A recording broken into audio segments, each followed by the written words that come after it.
Henry Ford, dans ses mémoires, nous dit « J'ai rien inventé. Je n'ai fait qu'assembler des voitures à partir de découvertes faites pendant des siècles de travail par d'autres hommes. J'aurais échoué si j'avais travaillé il y a 50, 10 ou même 5 ans. Il en va de même avec toute chose. Le progrès se produit lorsque tous les facteurs le rendant possible sont réunis, et il est alors inévitable. Enseigner qu'une poignée d'individus sont responsables des plus grandes avancées de l'humanité est la pire des inepties. » Donc, en fait, dans cette citation-là, on a presque tout le propos de la juste part. Qu'est-ce que Henry Ford nous dit? C'est si je n'avais pas existé, on ne vivrait pas dans... Parce que certains disent, ouais, imaginez si Bill Gates n'avait pas existé, on serait encore en train de travailler dans DOS à taper justement les fichiers, etc. Pas du tout, en fait. Les chances sont que si Bill Gates n'avait pas existé, quelqu'un d'autre aurait sorti un système qui aurait probablement été différent, mais qui aurait sans doute été aussi efficace. C'est exactement ce que Henry Ford nous dit. Il dit si j'avais justement vécu avant ce moment-ci, j'aurais pas pu créer une voiture parce que les éléments n'auraient pas été réunis. Les roues n'auraient pas été assez efficaces, le moteur n'aurait pas été assez puissant ou n'aurait pas été assez petit, on n'aurait pas eu les usines qui permettaient justement de créer cette voiture-là. Et donc, aussi intelligent sois-je, j'aurais pas pu en fait créer un bien comme celui-là. C'est aussi le fait, en fait, si moi je n'avais pas existé, quelqu'un d'autre l'aurait fait. Donc, et il fait référence aussi à l'idée que ce qu'il a fait, c'est assembler des voitures à partir des découvertes faites pendant des siècles passés. Donc, il y a quelque chose en fait de très important à comprendre dans cette idée-là, c'est l'idée que des gens qui prétendent avoir créé un bien par la seule force de leur caractère, par leur seul talent individuel, par leur seule motivation, c'est n'importe quoi. Il y a toujours nécessairement un contexte dans lequel vous vous inscrivez et qui rend possible et qui rend désirable certains types de création, certains types de progrès. Donc, on a ici un exemple de gens qui n'ont pas compris ce dont on vous parle. Donc, une photo de Barack qui dit à une petite fille que ce n'est pas elle qui a construit sa tour de Lego. Et on a un autre exemple, en fait, sur lequel je ne reviendrai pas, mais qui illustre justement tous les éléments qui rendent possible le fait d'avoir une entreprise. Donc, l'aqueduc, justement, le fait qu'on n'est pas entouré de brigands parce qu'il y a des forces policières qui protègent tout le monde, etc. Donc, de belles illustrations, en fait, de ce qu'on peut mal comprendre. Donc, le patrimoine normatif, en fait, c'est essentiellement toutes les règles et toutes les normes qui régissent notre comportement. Donc, ces règles-là peuvent être de différentes natures. Essentiellement, ce qu'elles visent à faire, c'est de régler des problèmes auxquels on va faire face. Parfois, c'est des problèmes qui peuvent mettre notre vie en danger. Parfois, c'est des problèmes plus futiles. Donc, on a décidé que quand on montait une table, on mettait la fourchette à gauche et le couteau à droite. Pas tellement menaçant pour notre vie, mais ça simplifie la vie et on sait justement comment on doit se comporter à table. Faire la bise, est-ce qu'on donne 2 bises, 3 bises, 4 bises, est-ce qu'on serre la main?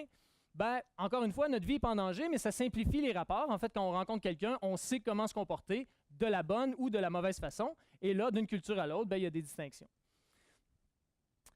Il y a des normes qui sont un peu plus menaçantes pour la vie. Donc, s'il n'y avait pas de normes qui vous disent sur quel côté de la route conduire, et que chaque matin, tout le monde prenait sa voiture en disant « Bon, de quel côté je conduis aujourd'hui? Le soleil est du côté-là, je vais conduire à gauche, je vais conduire à droite. » Ça serait un bordel assez menaçant justement pour votre existence et pour votre confort. Donc, cette norme-là est une norme qu'on s'est donnée. On a dit « Bon, ben pourquoi pas tous conduire à droite? » On se fout de savoir de quel côté les gens conduisent, mais ce dont on ne se fout pas, c'est que tout le monde conduise du même côté. Il y a aussi, en fait, un mythe selon lequel la compétition, c'est toujours bon. Donc, certains économistes vont nous dire il faut que le gouvernement arrête d'intervenir, il faut qu'on laisse les individus compétitionner et par la compétition, on va créer, en fait, des biens qui vont être toujours de plus grande qualité.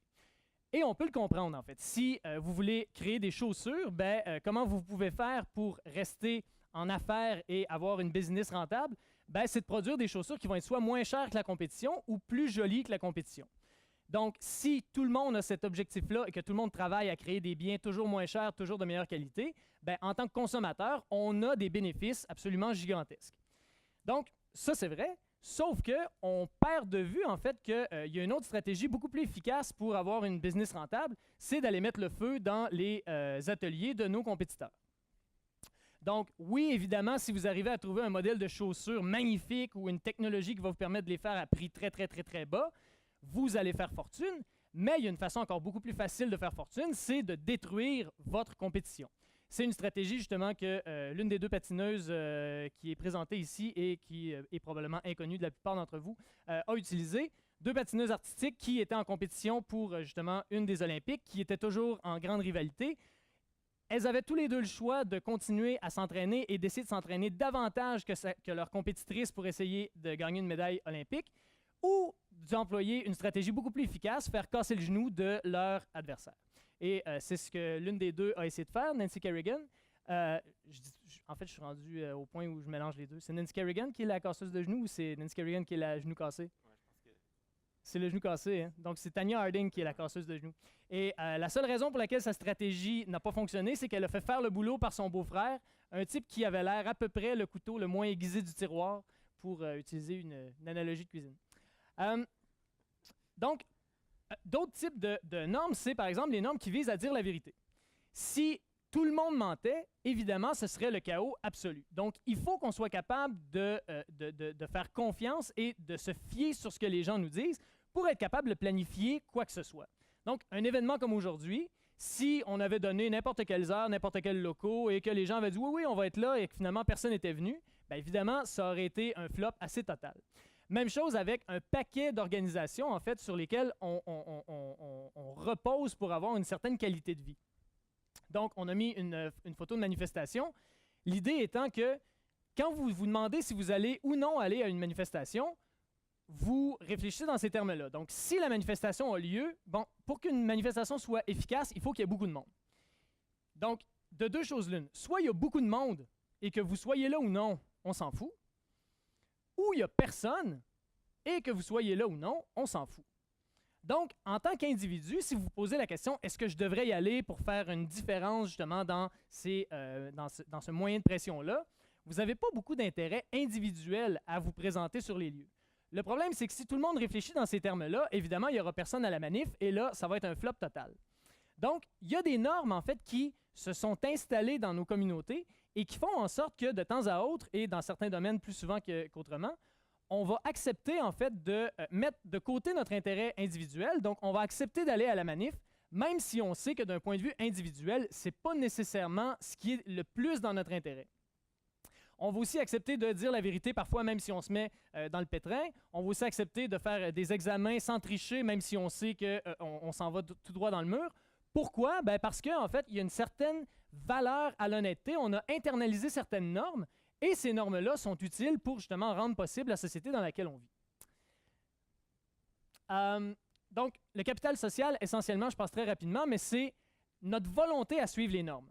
Il y a des sociétés qui sont plus prêtes que d'autres à suivre les normes, donc à respecter la loi, à respecter les codes moraux, etc.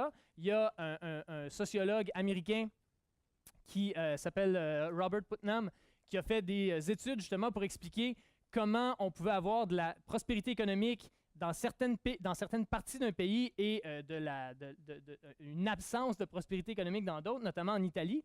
Et sa réponse, en fait, c'est qu'il y a des parties du pays où les gens sont plus prêts à respecter des normes, ce qui rend possible l'établissement d'industries très prospères, alors que dans le Sud, on n'a pas cette même disposition à obéir aux normes et ça crée un paquet de problèmes qui nuisent à l'économie.